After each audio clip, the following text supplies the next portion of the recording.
welcome back, everyone. My favorite segment of the week on this Halloween. I want to do our body language segment. So who should we bring in? How about the host of the Behavior Panel on YouTube, former military interrogator, body language and behavior expert, our buddy Greg Hartley is back. Greg, welcome. Thanks, Grant. Always a pleasure. All right, I'm going to run President Trump and President Xi of China meeting for the first time and tell me what you see here. Sounds good. You'll be able to see them approaching each other, and you'll notice with Trump, I've seen this video already, so notice the handshake. There's no handshake where he's taking the top dominant piece. He reaches back and makes contact with him, a friendly gesture. And now you can guarantee they're both saying, good to see you here. And regardless of, this shows you that regardless of where you are in negotiations, you can still be friendly and polite. Or as I always quote Winston Churchill, it costs nothing to be polite if you have to kill a man. So in that situation, he's doing the right thing, right? They're building a relationship. Do you see, President Trump, when he goes dominant, I've seen him even do it with Putin, he pulls him in. He doesn't really do that here, does he?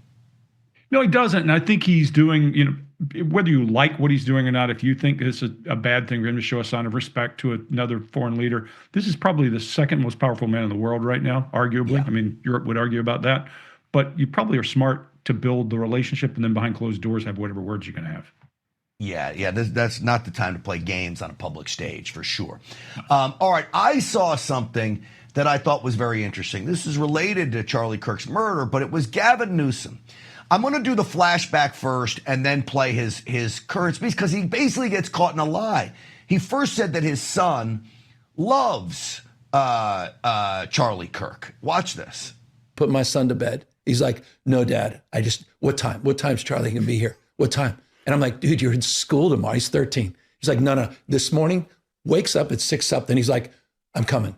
I'm like, he literally would not leave the house. Did you let him take off school? No, he did. Of course not. He's not here for a good reason. But the point is you canceled school for like 2 years. One day. The point is the point, which is you are making a damn dent. Thanks.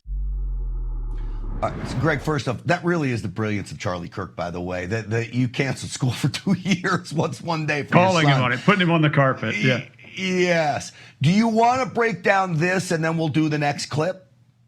Yeah, so, we usually, there's a big thing sweeping the nation right now, if you don't know, called 6767. And that guy is usually, when we see this guy, when we see Newsom, he's doing this constantly. So he would be a great poster child for these kids to watch. But he's not here. He's emphatic. He's using his hands. He's telling. His brow is down. Usually we associate a brow up with asking for approval and belief of something. He's telling. He's using his hand. He's messaging. He's emphatic. He opens his hands. It looks like he's telling the truth. This looks like he's telling the truth. All right, this looks like he's telling the truth. Interesting. So on Monday, he goes on CNN and he backtracks on the story about his son loving Charlie Kirk. Watch this.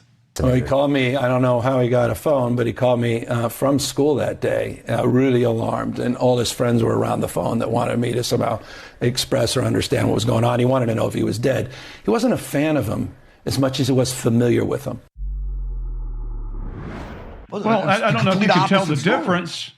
I don't know if you can tell the difference in my body language. My body is turning around like I'm a zombie for Halloween, and my forehead is up, but his hands aren't moving. And there's a good study by a guy named Vray out of Europe who said that people who don't illustrate their stories are more likely to be telling a falsehood. We don't see his hands rise at all. Not even this 6-7 thing we were talking about. Look at that forehead up as he's asking for approval. Listen to his voice lilt. There's no emphatics, there's no telling, there's none of that. I think he knows he's busted, and he's trying to pander to his base here. All right, great. So that's my biggest criticism with Gavin Newsom. He's on with Charlie Kirk, and he's saying one thing, and it looks like he's telling the truth. I bet you he was even eager to tell Charlie Kirk that story. Then he comes on CNN, the complete opposite platform, and he tries to backtrack off it, which to me is just signs of slime, Greg. Well, look at him lean in. I mean, he's leaning into it quite literally when he's talking to Charlie. And then here he's backing away. Those are all indicators that the first time's probably true and this is probably not. Yeah. All right. Let's move on. coincidentally, another Turning Point USA related soundbite, but J.D. Vance, who I said really showed me that he is cut out to be president of the United States. I think this guy is the next one up after President Trump's gone. This is J.D. Vance just this week, I believe at Ole Miss, talking about Thomas Massie, the thorn in President Trump's side. During 2023, where I was trying to stop the limitless flow of American money to Ukraine, and Thomas was one of the people I was working closest with it. But that's one thing. Being independent, having your own opinions is one thing. Voting against the party on every single issue, you're eventually going to make too many enemies. Greg? So I always talk to you about congruency. And what I mean by that is the entire message is coming out, the words, the body, and everything, punctuation with your voice and all that. So what we know is when a person chooses words, that's a servant of the will. I get to choose what I say. But your body gets to choose how it punctuates what it's thinking. So those things don't line up like a bad kung fu movie. And then further, your voice will crack because your body is negotiating its way through the problem and all those hormones go in your system. Look at him. Everything he's saying is saying exactly the same thing. His hands are saying, go over there. I told him not to do this. His face is lighting up when he's talking about a specific thing. See him punctuating his words. Yeah. This is good communication. I agree with you. A little bit more time, just a little bit more time. Yeah. All right. Let me play one of Nancy Pelosi. You specifically requested this one. Roll it. You're people of faith. You go to church on Sunday and pray on church on Sunday and pray on people the rest of the week. What is this? What is this? Crazy Nancy. She forgot she's not from Alabama. I don't know what's going on there. The funniest part of this, there's actually a syndrome from people who have strokes called foreign accent syndrome, where a person can actually pick up an accent from somewhere else. So I wonder if that's what happened. Look at the emphatic hand, her doing that weird accent and that weird little giggle. Happy Halloween. Yeah, amazing. I'm going to try to fit one more in just because I'm bold like that. You talked about congruency, and I was thinking to myself, I'm not sure this is so congruent. You're more than welcome to correct me, of course, Greg, but let me run this clip from AOC at a Mamdani rally. Jews escaping Holocaust, Black Americans fleeing slavery and Jim Crow, Latinos seeking a better life, Native people standing for themselves, Asian Americans coming together in Queens, in Brooklyn, in the Bronx, in Manhattan, in Staten Island, in this country, in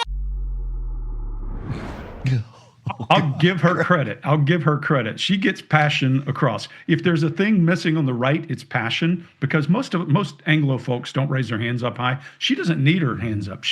Her whole body punctuates when she's talking. Occasionally, a hand will come up and whip. And she goes on to say with wide open eyes where you can see her entire iris that she's not crazy, which I find really funny. But so it's not emphatic and aligned. It is stagecraft.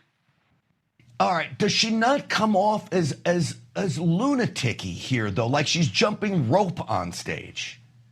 Well, yeah, but remember, we covered her live one time. You said, what do I notice? You can always tell she's going to warm up to that crescendo where she's going to have all of this passion and she's going to bounce around and move around like that. What's really interesting is usually when we see people who are emphatic, their hands are up here.